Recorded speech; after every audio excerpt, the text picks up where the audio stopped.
Au Mali, après la reprise du pouvoir par l'armée, la CEDEAO tente une nouvelle médiation. Du côté de la communauté internationale, on condamne fermement l'arrestation et le limogeage du président de la transition et de son premier ministre par le colonel Assimi Goïta. Pour en parler, comme tous les mercredis, nous sommes avec Bakary Samb, le directeur de Timbuktu Institute, en direct depuis Abidjan. Bonjour Bakary Samb.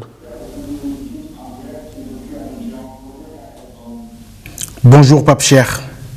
Alors, un nouveau coup de force vient de mettre fin à une transition qui battait de l'aile. Bakary Samb, on a du mal à admettre ce putsch dans un putsch. Quel regard jetez-vous sur ce qui s'est passé au Mali durant ces dernières 72 heures?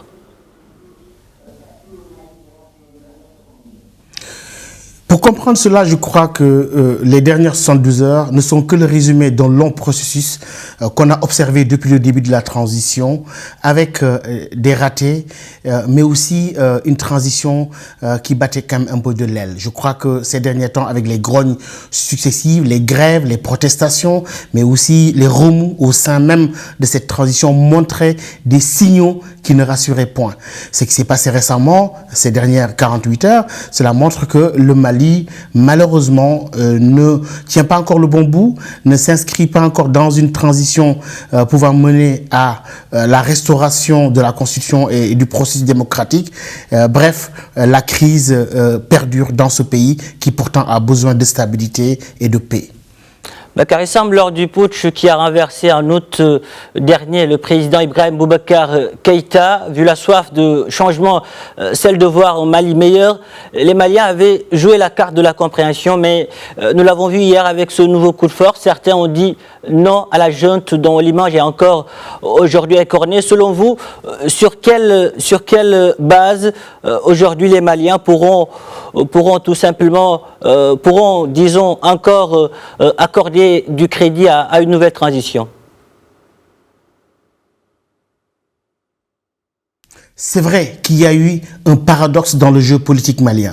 Une jeunesse mobilisée autour du M5 RFP, de l'imam Dicko, une jeunesse véritablement qui exprime une soif de démocratie, de liberté et d'opportunité dans ce pays où les jeunes sont majoritaires. Et à l'issue d'un long processus de contestation, au lieu d'aboutir à la démocratie, aux libertés qu'on exigeait, on aboutit à un putsch qui était là avec une junte qui, malgré les apparences, détenait les manettes.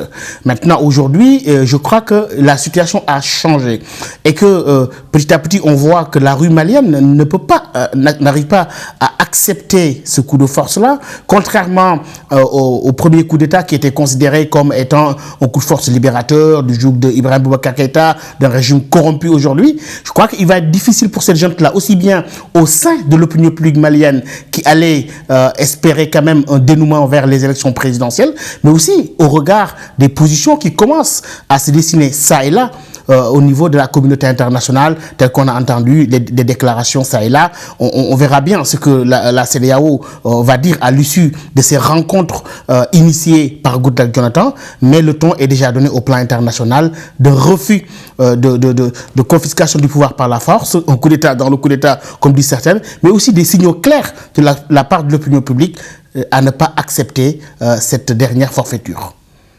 Encore un Mali en crise alors que la situation sécuritaire ne s'arrange pas au Sahel. Dans un tel contexte, que peuvent aujourd'hui craindre les pays de la région?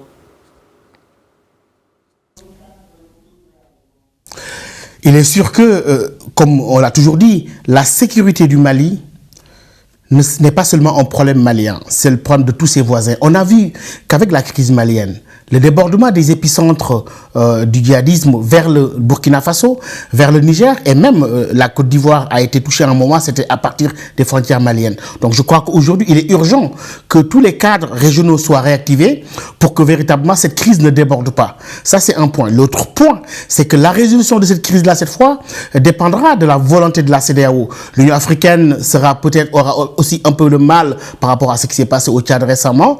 La CEDEAO doit s'investir encore plus et trouver les moyens de résorber cette crise-là, qui, à mon avis, n'est qu'à ses débuts et dont le prolongement ou l'étendue de cette crise-là serait une menace pour tous les pays de la région, en tout cas les pays voisins immédiats du Mali.